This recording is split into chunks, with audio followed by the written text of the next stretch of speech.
Air India की flight air India 171 के 12 जून को अहमदाबाद में हुए क्रैश के बाद घरेलू यात्रियों में बोइंग विमानों को लेकर भरोसा हिल गया है।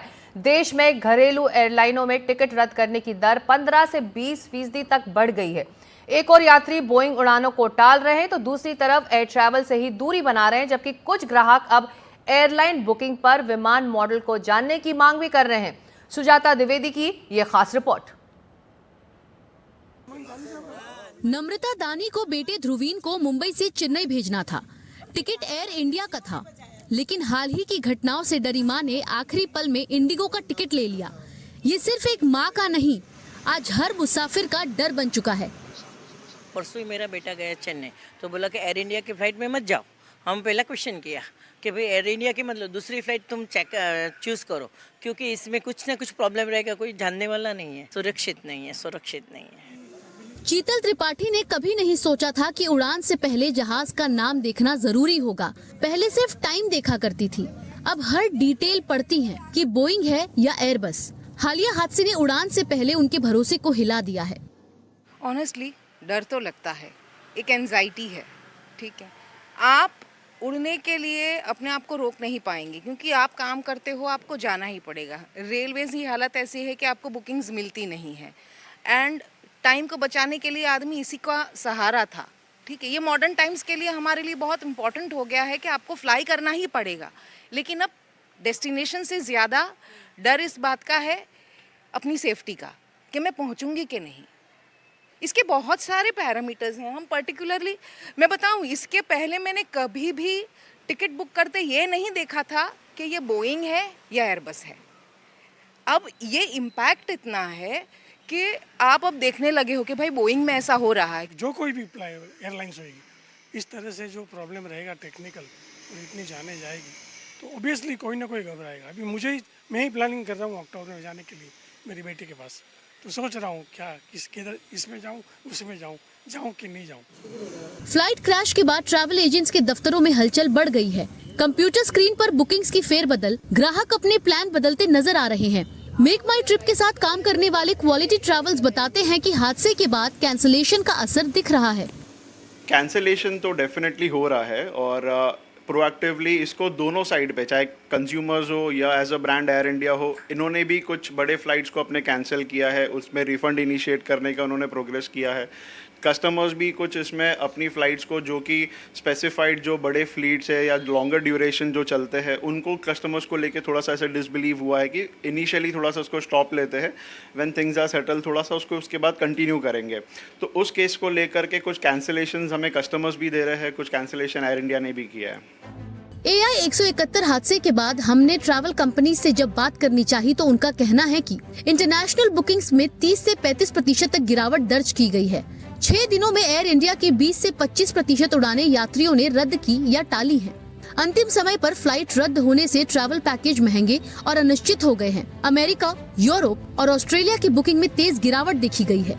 एयर इंडिया ने अमेरिका, यूरोप के लिए 15% लंबी उड़ानें रद्द की हैं। एयर इंडिया की डायरेक्ट फ्लाइट की दरें अब एतिहाद और एमिरेट्स की बराबर हो गई हैं। दूसरी एयरलाइनों की सीटें कम, किराया ज्यादा होने के चलते यात्री परेशान हैं। एयर इंडिया के रिफंड और रीबुकिंग देने के बावजूद यात्रियों में असमंजस बना हुआ है। AI 171 के हादसे के बाद यात्रियों में डर बढ़ा है। एविएशन एक्सपर्ट बताते हैं कि हादसे के पीछे तकनीक से ज्यादा मेंटेनेंस में लापरवाही और स्टाफ की भारी कमी जैसे व्यवस्थागत खामियां हैं। मैं बिल्कुल सपोर्ट करूंगा पैसेंजर्स का कि जो डर जो बैठ गया है पैसेंजर के दिमाग में, वो एक वाजिब डर है। और ये डर जो है एयरलाइंस अपनी एक्टिविटी से, अपनी फंक्शनिंग से और कॉन्फिडेंस बिल्डिंग मेजर्स से और गवर्नमेंट की जो पॉलिसीज़ हैं, उन सब का एक मिला जुला जो एक्शन होगा, कितना फास्ट होता है, कितना जो ग्राउंड पे दिखे लोगों को कि हाँ एक्चुअल में कुछ चेंज हो रहा है, जब तक वो नहीं होगा, इसको हम बोल सकते हैं कॉन्फिडेंस बिल्डिंग मेजर। ये जिम्मेदारी है एयरलाइंस की कि किस तरीके से वो पैसेंजर्स को कन्वे करते हैं कि देखिए जी हमने ये सब इम्प्रूवमेंट किए हैं और इसके इंडिकेटर्स ये हैं, ये हमने चेंज लाए हैं फंक्शनिंग में, ये हम लाए हैं ऑपरेशंस में, ये हम लाए हैं सेफ्टी मेजर्स में, और ये हम चेंज लाए हैं पैसेंजर कंफर्ट में। जब तक ये सब ग्राउंड पे नहीं दिखेगा, मैं नहीं समझता कि पैसेंजर कन्विंस होगा। एयर इंडिया विमान दुर्घटना के बाद अब यात्रियों का भरोसा एयरलाइन से ज्यादा डीजीसीए और एविएशन इंडस्ट्री की जवाबदेही पर है। भारत में हर दिन लगभग 4,500 से ज्यादा डोमेस्टिक और इंटरनेशनल फ्लाइट्स ऑपरेट करती हैं, जिनमें से 18% बोइंग के एयरक्राफ्ट है।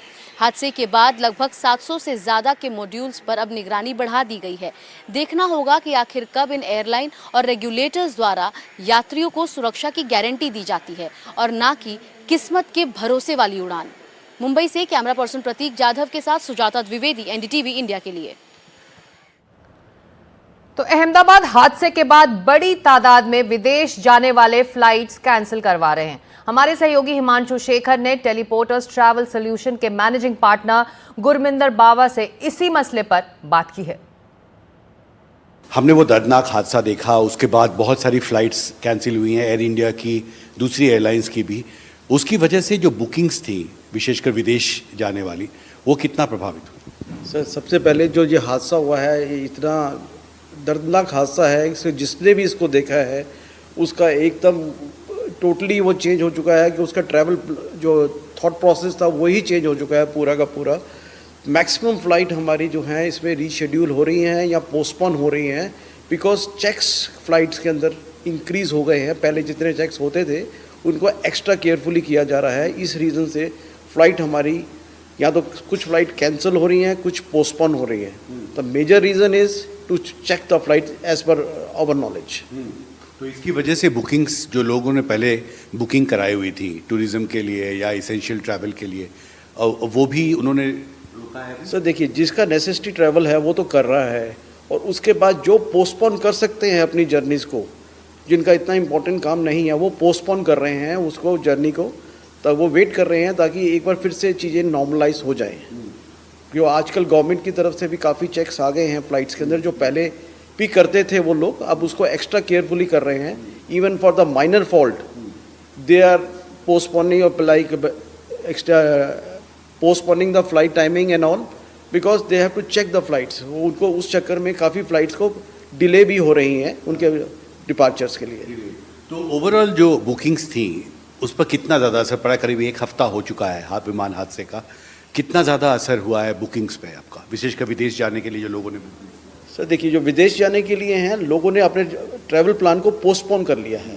कितना percent? I can say 30 to 40% postpone हो चुके हैं ऑलरेडी ही। प्लान सबके कैंसिल नहीं हो रहे हैं पर पोस्टपोन जरूर हो रहे हैं। हर कोई वेट कर रहा है कि फ़्लाइट्स वगैरह जो प्रॉब्लम्स आई थी उसको गवर्नमेंट की तरफ से, एयरलाइन की तरफ से प्रॉपर चेक हो जाए, उसके बाद ही वो उसको मूव ऑन करें। और इस एयर क्रैश के बाद इस बात की भी खूब चर्चा हो रही है कि विमान उड़ाने वाले पायलट्स काफ़ी तनाव में रहते हैं। वो अपने स्ट्रेस को कैसे हैंडल करते हैं जब वो ड्यूटी पर होते हैं? इन्हीं सवालों का जवाब देने के लिए हमारे साथ इस वक्त एक बेहद खास मेहमान, retired pilot captain Amit Singh. बहुत शुक्रिया कैप्टन सिंह, आपने एनडीटीवी के लिए वक्त निकाला है। ड्यूटी को करते वक्त क्या चुनौतियां होती हैं एक पायलट की? सबसे पहले सवाल तो यही है।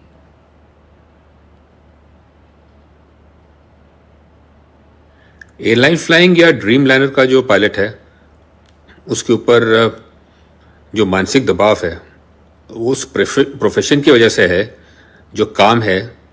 और ये जो फौज है, फौज के बाद एयरलाइंस फ्लाइंग का स्ट्रेस या प्रेशर होता है। टेक ऑफ और लैंडिंग में जितनी स्पीड पे जहाज़ उड़ता है ज़मीन के पास, कम से कम 250-300 किलोमीटर की रफ्तार से, और जो उसमें चेंजेस होते हैं, साथ में कम्युनिकेशन होता है, तो इतनी सारी चीज़ें होती हैं, ये हाई प्रेशर बिल्ड करती हैं। और इसके ऊपर बहुत रिसर्च हो चुकी है।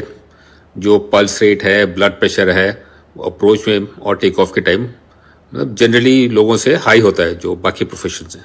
जी कैप्टन सिंह, ये बताइए कि अहमदाबाद एयर क्रैश के बाद क्या पायलट्स की मनोदशा, जो उनका जो मेंटल स्ट्रेस है या फिर जो साइकोलॉजिकल इम्पैक्ट है, उस पर कुछ असर इस वक्त आप देख रहे हैं? अहमदाबाद की दुर्घटना के बाद हर पायलट के दिमाग में रहता है जब वो टेक ऑफ करता है या लैंड करता है कि बस भगवान से ही प्रार्थना करता है, दुआ करता है कि सेफली आए, सेफली जाए, कुछ ना हो। क्योंकि अभी कुछ पता नहीं चल रहा है और कोई बता भी नहीं रहा है कि किस वजह से हुआ है या ऐसा कोई आश्वासन भी नहीं दिया है जी एयरलाइंस ने कि जो इंजन है वो बिल्कुल ठीक है, जहाज़ बिल्कुल ठीक है 100%। सो इसके बिना अब सिर्फ भगवान का ही सहारा है जिस पे हम आ जा रहे हैं। जी। और जो फ्लाइंग है कैप्टन सिंह, वो हमेशा से ही एक हाई स्ट्रेस जॉब रहा है और इस एयर क्रैश के बाद जैसा कि आप कह रहे हैं कि असर कुछ ना कुछ ज़रूर हुआ होगा। ऐसे में क्या उपाय हो सकते हैं पायलट्स के लिए कि वो अपने तनाव को, अपने स्ट्रेस को दूर करें और अपनी ड्यूटी है, जो अपनी फ्लाइंग है, उसे आसानी से पालन करें? ये स्ट्रेस को कम करने के लिए योगा बिल्कुल ज़रूरी है और जो प्राणायाम और ब्रीदिंग टेक्निक्स हैं, मेडिटेशन, ये सब बिल्कुल इस्तेमाल करनी चाहिए। लेकिन किसी एयरलाइन की तरफ से ऐसा कोई कार्यक्रम नहीं होता है जिसमें पायलट्स को बोला जाए कि आप योगा करें या प्राणायाम करें। लोग अपने आप करते हैं, वो दूसरी बात है। लेकिन मैंने जो अभी किताब लिखी है उसमें लिखा है माइंडफुलनेस। जी। तो ये जो चीज़ है, इससे देखा गया है कि आपकी अटेंशन बढ़ती है और आपकी एक्यूरेसी बढ़ती है, कंसंट्रेशन बढ़ती है। बाहर के जो पायलट्स हैं वो जो जैसे नॉर्वेजियन एयरफोर्स है, बाहर की एयरफोर्स वो यूज़ कर रही हैं, भारतीय वायुसेना ने भी अब शुरू किया है। लेकिन एयरलाइंस में ऐसा कोई कार्यक्रम नहीं है, जो कि ज़रूरी है।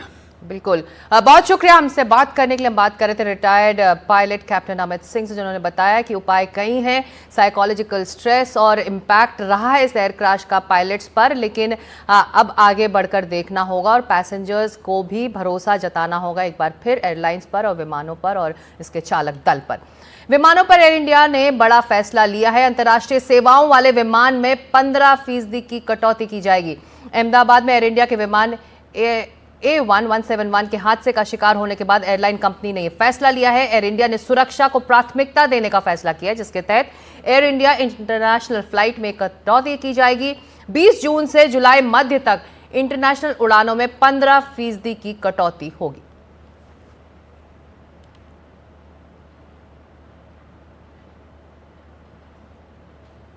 तो एक ऐसा बड़ा हादसा जिसने सिर्फ दीवारें नहीं गिराई, कई जिंदगियों को हमेशा के लिए बदल दिया। एनडीटीवी पर एक्सक्लूसिव रिपोर्ट। हादसे के चश्मदीद छात्र केशव भडाना की, जो उसी मेडिकल कॉलेज की मेस में खाना खा रहे थे जिसके ऊपर प्लेन गिर गया। सबसे पहले तो हमें पाकिस्तान की कोई मिसाइल है, हमें जब मैंने देखा कि ऊपर कार सूटकेस फटे हुए हैं लोगों के, तो मुझे थोड़ा एक शक था कि हाँ सर ये प्लेन क्रैश हुआ। अगर हो भी पाई अगर नॉर्मल लाइफ तो काफ़ी समय लेगी, क्योंकि हमें वो इंसिडेंट याद आएगा। हम खाना खाने जाएंगे, हम अपने फ्लैट पे आएंगे, हम क्लास में बैठे हैं, हमारे बैचमेट कुछ हमारे साथ नहीं है। मेंटल सपोर्ट मिलता है सर, ऐसे आपके देश के प्रधानमंत्री आपसे मिलने आए हैं, फिर सर उन्होंने बोला आप तो डॉक्टर बनने वाले हैं, खुद डॉक्टर ही हैं, आपको सब पता ही है कितने दिन में आप सही हो जाओगे और घबराने की ऐसी कोई ज़रूरत नहीं है, सरकार की तरफ से सारी मदद करी जाएगी। ये शब्द हैं MBBS सेकेंड ईयर के छात्र केशव भडाना के, जो हादसे के वक्त अहमदाबाद के बीजे मेडिकल कॉलेज की मेस में अपने दोस्तों के साथ खाना खा रहे थे। तब अचानक प्लेन आकर हॉस्टल से टकराया। काफ़ी एकदम से डर था, एकदम से कि हम तो बैठे ही थे अभी कि एकदम से हम सब कुछ सही था, हम बाहर से अंदर आए हैं बिल्डिंग में, एकदम से हमारे ऊपर दीवार और ये छत गिरने लगी। तो सर हमने अपना फेस और जो भी हम बचाने की कोशिश कर सकते हैं वो कवर करा। केशव के मुताबिक हादसा दोपहर करीब 1:30 बजे हुआ। मेस में 50 से ज्यादा छात्र मौजूद थे। अचानक दीवारें हिलने लगी, छत गिर गई और फिर कुछ ऐसा हुआ जिसकी किसी ने कल्पना भी नहीं की थी। मैंने खिड़की में से देखा तो मुझे लगा शायद धूल भरी आंधी, एकदम से तूफान, फिर अर्थक्वेक है या फिर पाकिस्तान की कोई मिसाइल है। हमें सर उस टाइम पे जो भी दिमाग में आ रहा था वो यही सब था। और सर जब मैंने अपना फेस क्लियर करा, अपने हाथों को हटाया फेस से, जब मैंने देखा कि ऊपर कार सूटकेस फटे हुए हैं लोगों के, तो मुझे थोड़ा एक शक था कि हाँ सर ये प्लेन क्रैश हुआ। एयरपोर्ट भी काफ़ी नज़दीक था, तो मेरा माइंड उस तरफ गया कि शायद कोई प्लेन क्रैश हुआ है। केशव फरीदाबाद के रहने वाले हैं। हादसे में उन्हें गहरी चोटें आई थीं। हाथ, पैर, सिर में जख्म है, पैर मलबे में दब गए। उन्हें उसी मेडिकल कॉलेज के अस्पताल में भर्ती कराया गया जहां वे पढ़ाई कर रहे थे। मेस पे हम करीब 50 बच्चे खाना खा रहे थे उस टाइम पे, आते जाते रहते हैं बच्चे, और हमारे टेबल पे करीब सर हम छः बच्चे बैठे थे हम सर।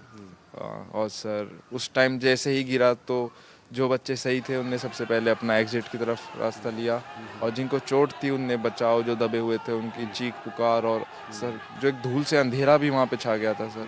और पीछे से दूसरी दुर्घटना ये हुई सर कि मेस के जो सिलेंडर हैं जिनमें खाना बनता है सर, वो ब्लास्ट होना शुरू हो गए थे। तो एक नया हड़कंप वहाँ से भी मचा बच्चों में कि यहाँ से निकलो, जल्दी से एग्जिट की तरफ बढ़े सब। और कुछ लोगों ने हमें बचाने की मदद करी, हमें कोशिश करी हमें बचाने की। और सर काफ़ी दर्दनाक मंजर था सर। आपने बहुत सारे अपने दोस्त खोए, वहाँ पर कई लोग जो है आपके टेबल के अलावा दूसरे टेबल पर जो बैठे हुए थे उनकी मौत हुई। आपने कोई ऐसा आपका खास क्लोज फ्रेंड है जो आपने खोया हो? हाँ सर, हमारे बैचमेट्स कुछ हमने खो दिए हैं काफ़ी। हम एक साथ ही हम पढ़ते थे, एक साथ हमारा एडमिशन हुआ। और सर काफ़ी ये बड़ा सदमा है आपके लिए? हाँ सर, बड़ा सदमा है, हमें याद आती है सर। केशव बताते हैं कि अगले दिन खुद प्रधानमंत्री नरेंद्र मोदी उनसे मिलने अस्पताल पहुंचे। उन्होंने बातचीत कर हौसला बढ़ाया और कहा, तुम तो डॉक्टर हो, जल्द ही ठीक हो जाओगे। प्रधानमंत्री मोदी जी मेरे से आए थे मिलने सर। मुझे याद है, मैं सुबह सुबह एकदम सो के उठा था तो मोदी जी मेरे साथ खड़े थे। एक मेंटल सपोर्ट मिलता है सर, ऐसे आपके देश के प्रधानमंत्री आपसे मिलने आए हैं। तो उन्होंने पहले मेरे से पूछा कि आप कहाँ के रहने वाले हैं, हरियाणा में भी स्पेसिफिक कहाँ के रहने वाले हैं, फरीदाबाद से हो आप। और सर फिर हमें बताया कि आपके पेरेंट्स क्या करते हैं, ऐसे एक कनेक्शन बनाने की कोशिश करी हमारे साथ। और कितने साल से आप यहाँ पे MBBS कर रहे हो, कहाँ रहते हो, कैसे सब कुछ मैनेज करते हो। फिर सर उन्होंने बोला आप तो डॉक्टर बनने वाले हैं, खुद डॉक्टर ही हैं आप, तो आपको सब पता ही है कितने दिन में आप सही हो जाओगे, और घबराने की ऐसी कोई ज़रूरत नहीं है, सरकार की तरफ से सारी मदद करी जाएंगी। केशव आज भी सदमे में हैं। कहते हैं, हम दोबारा क्लास में बैठेंगे, मेस में जाएंगे, लेकिन कुछ साथी हमेशा के लिए पीछे छूट गए हैं। नॉर्मल लाइफ तो मुझे लगता है काफ़ी समय, अगर हो भी पाई अगर नॉर्मल लाइफ, तो काफ़ी समय लेगी, क्योंकि हमें वो इंसिडेंट याद आएगा। हम खाना खाने जाएंगे, हम अपने फ्लैट पे आएंगे, हम क्लास में बैठे हैं, हमारे बैचमेट कुछ हमारे साथ नहीं है। तो सर ये तो काफ़ी दुखद रहेगा सर। और मैस में उसी में जाना, उसी टाइम वो हमारा खाने का टाइम है सर, एक मतलब हमारे लिए वो इन्जॉयमेंट रहता था, पढ़ाई से हम एस्केप करके वहाँ पे जाते थे। तो सर अब वहाँ पे भी एक ग्लूमी सा एटमॉस्फेयर रहेगा सर कि यहाँ पे ऐसी दुर्घटना हुई।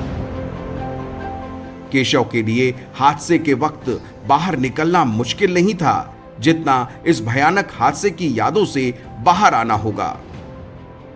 फरीदाबाद से कैमरामैन मुकेश पटेल के साथ मुकेश सिंह सेंगर, NDTV इंडिया।